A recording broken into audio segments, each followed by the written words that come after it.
இன்றைக்கி நம்ம ரொம்பவே டேஸ்ட்டாக ரொம்பவே குயிக்காக செய்யக்கூடிய ஒரு காலை டிஃபன் எப்படி செய்கிறதுன்னு பார்க்க போகிறோம். தக்காளியை பயன்படுத்தி ஒரு சூப்பரான டேஸ்ட்டில் நல்ல காரசாரமாக ஒரு கிச்சடி எப்படி செய்கிறதுனும், இதுக்கு சைடிஷாக தேங்காவே இல்லாமல் ஒரு தேங்காய் சட்னி எப்படி செய்கிறதுன்னு பார்க்கலாம். இது ரெண்டுமே சாப்பிட்றதுக்கு அவ்வளோ ஒரு அருமையான டேஸ்ட்டாக இருக்கும். காலையில் டைம் ரொம்ப சீக்கிரமாக நீங்கள் டிஃபன் செய்யணும்னா இது ட்ரை பண்ணி பாருங்கள், அவ்வளோ ஒரு அருமையான டேஸ்ட்டாக இருக்கும். ஹலோ ஃப்ரெண்ட்ஸ், வெல்கம் டு சமே டிலைட்.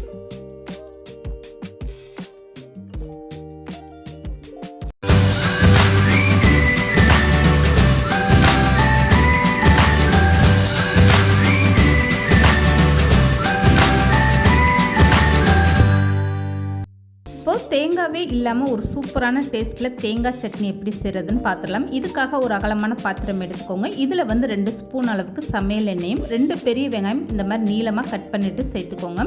வெங்காயம் ரொம்ப நேரம் வதங்க வேண்டாம். இந்த மாதிரி லேசாக கண்ணாடி பதம் வந்ததுமே இதுக்கப்புறமா 2 பச்சை மிளகா காரத்துக்காக சேர்த்துக்கோங்க. நான் குண்டு மிளகான்றனால 2 மிளகா சேர்த்துருக்கேன். நீங்கள் நீல மிளகானா 3லேருந்து 4 மிளகா சேர்த்துக்கோங்க. இந்த மிளகாயை உடச்சிட்டு சேர்த்துக்கோங்க. முழுசாக சேர்த்திங்கன்னா அது வெடிக்க ஆரம்பிச்சிடும். இப்போ பூண்டு 4லேருந்து 5 பல் பூண்டு இந்த மாதிரி தோல் நீக்கிட்டு சேர்த்துக்கோங்க. இப்போ ஸ்டவ்வை மீடியமாக வச்சுட்டு இந்த வெங்காயம் பச்சை மிளகாவை இப்படி லேசாக வதக்கி விட்டுருங்க. இப்போ இது கூடவே கொத்தமல்லி காம்பு இருந்தால் அதை இந்த மாதிரி லேசாக கிள்ளிட்டு சேர்த்துக்கோங்க. அதிகமாக சேர்க்க வேண்டாம். இந்த மாதிரி ஒரு 2-3 காம்பு மட்டும் இந்த வாசனைக்காக சேர்த்துட்டு அதையுமே நல்லா இந்த மாதிரி வதக்கி விட்டுருங்க.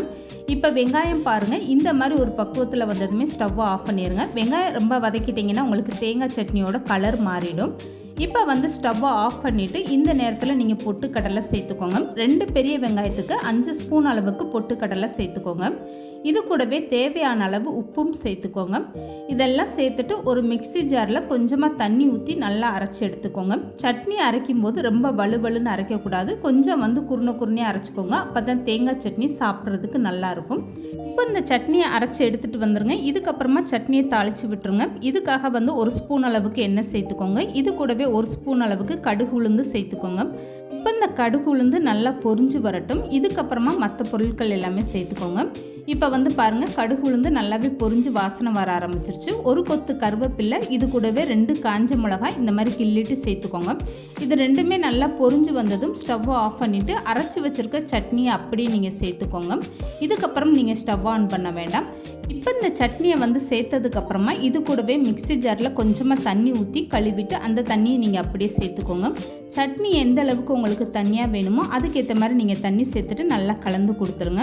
இப்போ ரொம்பவே சூப்பராக தேங்காவே இல்லாமல் தேங்காய் சட்னி அருமையான டேஸ்ட்டில் ரெடி ஆகிடுச்சு பாருங்கள். அப்படியே பார்க்குறதுக்கு தேங்காய் சேர்த்த மாதிரி என்ன ஒரு கலரில் ரொம்பவே சூப்பராக இருக்குது பாருங்கள். இந்த மாதிரி சட்னி வச்சு நீங்கள் இட்லி தோசை கூட சாப்பிட்டு பாருங்கள், அவ்வளோ ஒரு அருமையான டேஸ்ட்டாக இருக்கும். இப்போ இந்த சட்னி அப்படியே இருக்கட்டும். இதுக்கப்புறமா தக்காளி ரவை கிச்சடி எப்படி செய்கிறதுன்னு பார்க்கலாம். இதுக்காக 3 தக்காளி இந்த மாதிரி மீடியம் சைஸ் தக்காளியாக கட் பண்ணி எடுத்துக்கோங்க. 1/2 ஸ்பூன் அளவுக்கு காஷ்மீர் சில்லி பவுடர் சேர்த்து இதை தண்ணி எதுவுமே சேர்க்காம மிக்ஸி ஜாரில் நல்லா வலுவலுன்னு அரைச்சி எடுத்துக்கோங்க. இப்போ வேறு ஒரு அகலமான பாத்திரத்தில் 1/2 கப் அளவுக்கு பொடியான ரவை சேர்த்துக்கோங்க. ஸ்டவ்வை மீடியமாக வச்சுட்டு இந்த ரவை நல்லா வாசனை வர வரைக்கும் கைவிடாமல் இந்த மாதிரி வறுத்து விடுங்க. ரவையோட கலர் மாற விட்டுறாதீங்க. ரவை வறுக்கும் போதே ஒரு நல்ல வாசனை வர ஆரம்பிக்கும். அந்த நேரத்தில் நீங்கள் கையில் எடுத்து பார்த்தீங்கன்னா நல்லா சூடாக இருக்கும். இது கரெக்டான ஸ்டேஜில் இருக்குது. ரவையை வேறு பாத்திரத்தில் மாற்றிடுங்க. இப்போ அதே பாத்திரத்தில் 3 ஸ்பூன் அளவுக்கு சமையல் எண்ணெய் சேர்த்துக்கோங்க. இது கூடவே 1 ஸ்பூன் அளவுக்கு கடுகு உளுந்து சேர்த்துக்கோங்க. கடுகு நல்லா பொரிஞ்சு வந்ததும் 1 ஸ்பூன் அளவுக்கு இதில் உளுந்தம்பருப்பு சேர்த்துக்கோங்க. 1 ஸ்பூன் அளவுக்கு கடலைப்பருப்பு சேர்த்துக்கோங்க. இப்போ ஸ்டவ்வை மீடியமாக வச்சுட்டு இது ரெண்டையும் நல்லா வறுத்து விட்டுருங்க. இது ரெண்டுமே லேசாக நல்லா செவந்து வந்ததும் இது கூடவே ஒரு 10 முந்திரி பருப்பு சேர்த்துக்கோங்க. இப்போ இந்த முந்திரி பருப்பும் நல்லா செவந்து வரட்டும். ஸ்டவ்வை மீடியமாக வச்சுட்டு இந்த மாதிரி வறுத்து விடுங்க. முந்திரி பருப்பு இந்த மாதிரி ஓரளவுக்கு செவந்து வந்ததுமே இது கூட கட் பண்ணி வச்சுருக்க பெரிய வெங்காயம் சேர்த்துக்கோங்க. ஒரு மீடியம் சைஸ் பெரிய வெங்காயம் சின்னதாக கட் பண்ணிவிட்டு அந்த வெங்காயம் சேர்த்துக்கோங்க. இப்போ இந்த வெங்காயத்து கூடவே ஒரு பச்சை மிளகாய் சின்னதாக கட் பண்ணிவிட்டு சேர்த்துக்கோங்க. இது காரத்துக்காக. குழந்தைகள்லாம் சாப்பிடுவாங்கன்னா நீங்கள் பச்சை மிளகாயை தவிர்த்துட்டு மற்ற பொருட்கள் எல்லாமே சேர்த்துக்கோங்க. இப்போ இது கூடவே கொஞ்சமாக கருவேப்பிலையும் சேர்த்துட்டு நல்லா வதக்கி விட்டுருங்க. இந்த வெங்காயம் ஓரளவுக்கு நல்லா வதங்கி வரட்டும்.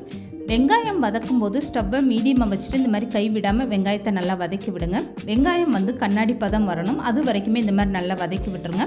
இப்போ இது கூடவே 1/2 ஸ்பூன் அளவுக்கு இஞ்சி பூண்டு பேஸ்ட்டு சேர்த்துக்கோங்க.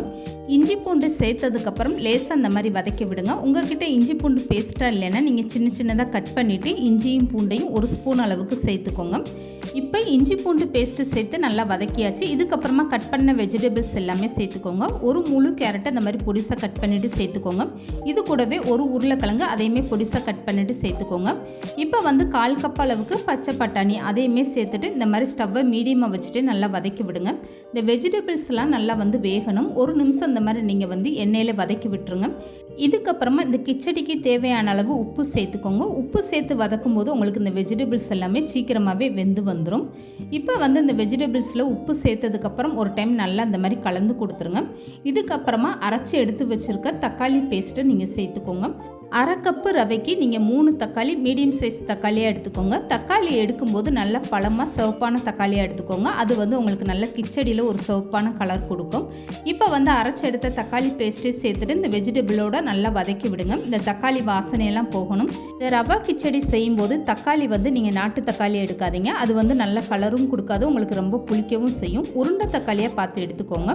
இப்போ வந்து தக்காளி சேர்த்ததுக்கப்புறமா லேசாக மிக்ஸி ஜாரில் கொஞ்சமாக தண்ணி சேர்த்துட்டு அதையுமே கழுவிட்டு இந்த தண்ணியை சேர்த்துக்கோங்க. இதுக்கப்புறமா நல்லா கலந்து கொடுத்ததுக்கப்புறம் அப்படியே மூடி போட்டு ஒரு 2 நிமிஷம் நல்லா வேக விட்டுருங்க. இந்த வெஜிடபிள்ஸ் எல்லாம் சேர்ந்து இந்த தக்காளியோட வேகும்போது உங்களுக்கு அந்த பச்சை வாசனையெல்லாம் போய் நல்லா வெந்து வந்துடும்.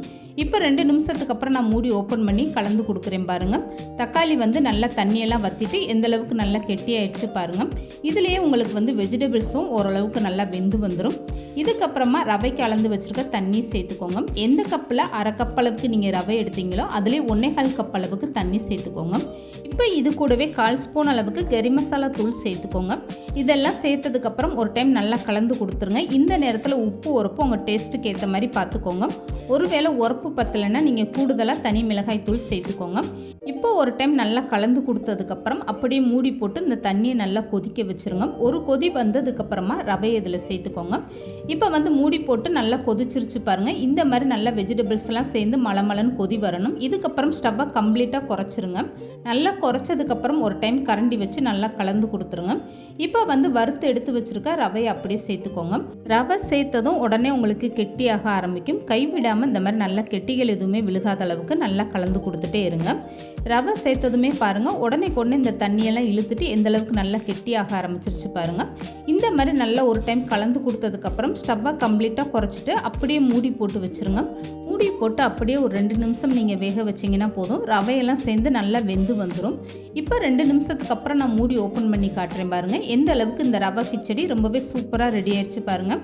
தக்காளி வாசனையோட இந்த கலரே பாருங்கள் பார்க்குறதுக்கு எவ்வளோ ஒரு சூப்பராக இருக்குன்னு. இப்போ இந்த தக்காளி ரவை கிச்சடியை ஒரு டைம் நல்லா கலந்து கொடுத்துருங்க. இதுக்கப்புறமா இது மேலே 2 ஸ்பூன் அளவுக்கு நெய் சேர்த்துக்கோங்க. இது கூடவே கொஞ்சமாக கட் பண்ண கொத்தமல்லி சேர்த்துட்டு நல்லா ஒரு டைம் கலந்து கொடுத்துருங்க. அவ்வளோதாங்க. இதுக்கப்புறமா நீங்கள் ஸ்டவ்வை ஆஃப் பண்ணிடுங்க. ரொம்பவே சூப்பரான டேஸ்ட்டில் அருமையான கலரோடு நம்மளுடைய தக்காளி ரவை கிச்சடி ரொம்பவே சூப்பராக ரெடி ஆகிடுச்சு பாருங்கள். இது பார்க்குறதுக்கு எவ்வளோ ஒரு அருமையாக இருக்குது பாருங்கள். இப்போ இந்த தக்காளி ரவை கிச்சடியை ஒரு தட்டில் வச்சுட்டு இதுக்கு மேலே நம்ம அரைச்ச தேங்காய் இல்லாத தேங்காய் சட்னியை ஊற்றி தொட்டு சாப்பிட்டு பாருங்கள். அவ்வளோ ஒரு அருமையான டேஸ்ட்டாக இருக்கும். அப்படியே இந்த ரவை கிச்சடி சுட சுட சாப்பிடும்போது எவ்வளோ சாப்பிட்டோம்னே தெரியாது. அந்த அளவுக்கு ரெண்டுமே அருமையான டேஸ்ட்டாக இருக்கும். கண்டிப்பாக நீங்கள் ட்ரை பண்ணி பாருங்கள். காலையில் டயத்தில் ரொம்ப ஈஸியாக நீங்கள் ஒரு டிஃபன் செய்யணும்னா இந்த டிஃபனை நீங்கள் ட்ரை பண்ணி பாருங்கள். இதோட டேஸ்ட்டும் ரொம்பவே அருமையான டேஸ்ட்டாக இருக்கும். இந்த வீடியோ பிடிச்சிருந்தா லைக் பண்ணுங்கள், ஷேர் பண்ணுங்கள். மறக்காமல் சமையல் டிலீட் சேனலை சப்ஸ்கிரைப் பண்ணுங்கள்.